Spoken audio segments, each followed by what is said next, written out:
आकाशवाणी नागपूर विना डोंगरवार आपल्याला ठळक बातम्या देत आहे। सध्या नायजेरियाच्या दौऱ्यावर असलेले पंतप्रधान नरेंद्र मोदी यांनी नायजेरियाचे अध्यक्ष बोला अहमद तिनुबू यांच्याशी आज द्विपक्षीय चर्चा केली। यावेळी दोन्ही देशांमधल्या धोरणात्मक भागीदारीचा आढावा त्यांनी घेतला। संरक्षण, ऊर्जा, तंत्रज्ञान, आरोग्य, शिक्षण आणि सांस्कृतिक क्षेत्रात नायजेरियासोबतच्या भागीदारीला भारताच्या दृष्टीने महत्त्व असल्याचं मोदी म्हणाले। या चर्चेनंतर सांस्कृतिक देवाणघेवाण, सीमाशुल्क सहकार्य आणि सर्वेक्षण सहकार्य संबंधातल्या 3 सामंजस्य करारांवर स्वाक्षऱ्या करण्यात आल्या। नायजेरियातला सर्वोच्च सन्मान grand commander of the order of the Niger पंतप्रधान मोदी यांना जाहीर झाला असून त्याकरता मोदी यांनी तिनुबू यांचे आभार मानले। नायजेरियातल्या पूरसंकटात भारत 20 टन मदत साहित्य पाठवत असल्याचं त्यांनी सांगितलं। ब्रिक्स देशांच्या संघटनेचं सदस्यत्व नायजेरियाला मिळाल्याबद्दल त्यांनी अभिनंदन केलं। नायजेरियाचा दौरा आटोपून पंतप्रधान 2 दिवसांच्या ब्राझील दौऱ्यावर रवाना होणार आहेत।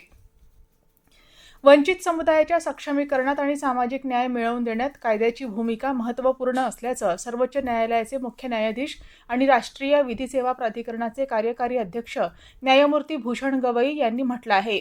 वंचित समुदायाचं सक्षमीकरण आणि सामाजिक न्यायाच्या दिशेनं पाऊल या विषयावर चंदीगड इथल्या न्यायिक अकादमीत आयोजित राज्य विधी सेवा प्राधिकरणाच्या क्षेत्रीय परिषदेत ते बोलत होते। या परिषदेत पीडितांची काळजी आणि मदत प्रणालीची योजना अधिकृतरित्या जाहीर करण्यात आली। या प्रणालीमुळे गुन्ह्यातील पीडितांची सर्वसमावेशक काळजी घेण्यास मदत मिळणार आहे। महायुतीचं सरकार आल्यानंतर राज्य प्रगतीच्या मार्गावर पुढे गेलं असून यापुढेही आपण ते पुढेच नेऊ असं आश्वासन मुख्यमंत्री एकनाथ शिंदे यांनी धुळ्यात साक्री इथं झालेल्या प्रचारसभेत दिलं। सोयाबीन उत्पादक शेतकऱ्यांना हमीभाव मिळावा यासाठी आपण केंद्र सरकारची मदत घेतली। त्यानंतर सोयाबीनला प्रति क्विंटल 4,892 रुपये किंमत देण्याचा निर्णय केंद्र शासनानं घेतल्याचं शिंदे यावेळी म्हणाले। राज्यातली कायदा आणि सुव्यवस्था पूर्णपणे कोलमडल्याचा आरोप काँग्रेसचे राष्ट्रीय प्रवक्ते रणदीप सुरजेवाला यांनी मुंबईत वार्ताहर परिषदेत केला। राष्ट्रवादी काँग्रेसचे नेते बाबा सिद्दीकी यांची हत्या, लॉरेन्स बिश्नोई टोळीनं बॉलिवूड अभिनेत्यांना दिलेल्या धमक्या इत्यादी प्रकरणांकडे त्यांनी लक्ष वेधलं आणि या सगळ्याला महायुतीच्या नेत्यांचा पाठिंबा असल्याचा आरोप केला। महायुतीच्या काळात महाराष्ट्रात येऊ घातलेले उद्योग गुजरातमध्ये नेण्यात आले, यामुळे राज्यातली 10 लाख कोटी रुपयांची गुंतवणूक बाहेर गेली अशी टीका काँग्रेस सरचिटणीस प्रियंका गांधी यांनी केली आहे। त्या आज गडचिरोली जिल्ह्यात देसाईगंज इथं आयोजित प्रचार सभेत बोलत होत्या। केंद्र सरकार महत्त्वाची बंदरं, विमानतळं आणि अन्य सरकारी कंपन्या उद्योगपतींच्या घशात घालत असल्याचा आरोप त्यांनी केला। महाराष्ट्रात 2.5 लाख रिक्त पदं असून बेरोजगारी प्रचंड वाढली आहे। युवक आत्महत्या करत आहेत, त्यांच्यासाठी काही करण्याऐवजी सरकारनं उद्योगपतींचं 16 लाख कोटी रुपयांचं कर्ज माफ केलं, हे धोरण चुकीचं आहे असं त्या म्हणाल्या।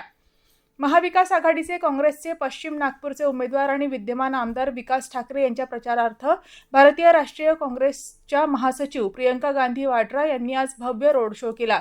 दुपारी 4 वाजताच्या दरम्यान सुरू झालेल्या या रोड शोला पश्चिम नागपूर वासियांचा उत्स्फूर्त प्रतिसाद मिळाला।